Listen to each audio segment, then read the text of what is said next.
Halo Growthmates, perkenalkan saya Ivana Kamili, psikolog klinis personal growth.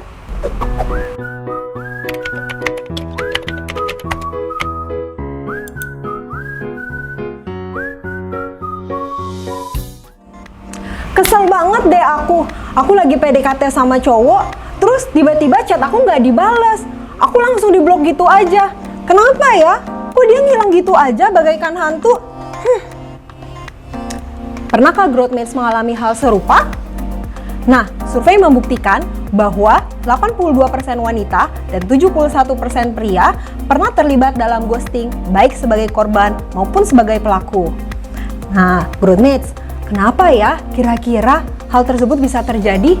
Sebetulnya, apa sih ghosting itu? Dan kenapa ya orang bisa melakukan ghosting?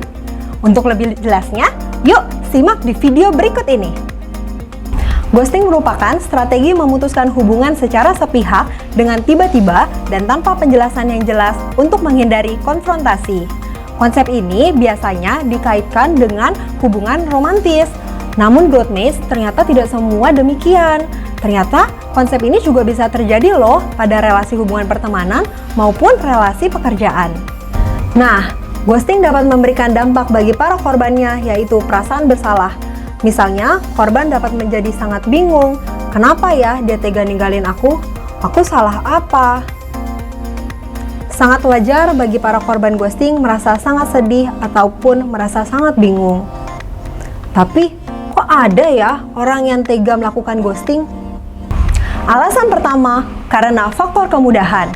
Kalau hubungan biasanya, itu pasti ketika memutuskan sebuah hubungan, itu membutuhkan energi ataupun waktu yang lebih lama. Tapi kalau dengan melakukan ghosting, itu akan lebih mudah, langsung aja menghilang gitu aja.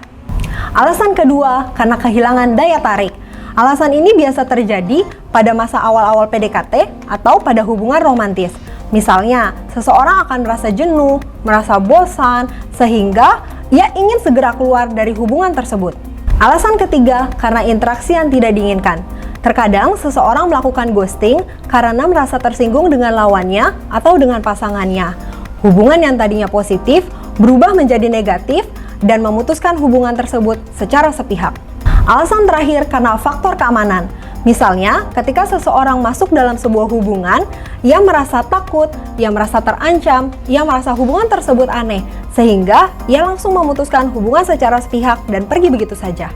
Selain itu, salah satu penelitian dari Dr. Peter Jonason dan rekan-rekan menemukan bahwa orang-orang dengan tipe kepribadian narsisistik, Machiavellianism, dan juga antisosial yang tinggi lebih cenderung melakukan ghosting. Mereka akan lebih mengutamakan dirinya sendiri, tidak peduli, dan tidak merasa empati dengan korbannya. Jika kamu pernah menjadi korban ghosting, ingat bahwa ini bukan kesalahanmu. Tidak perlu merasa bersalah. Ketika seseorang pergi meninggalkanmu, artinya orang tersebut bukan orang yang tepat. Kamu pantas bahagia dan kamu sangat berharga. Let's impact the world.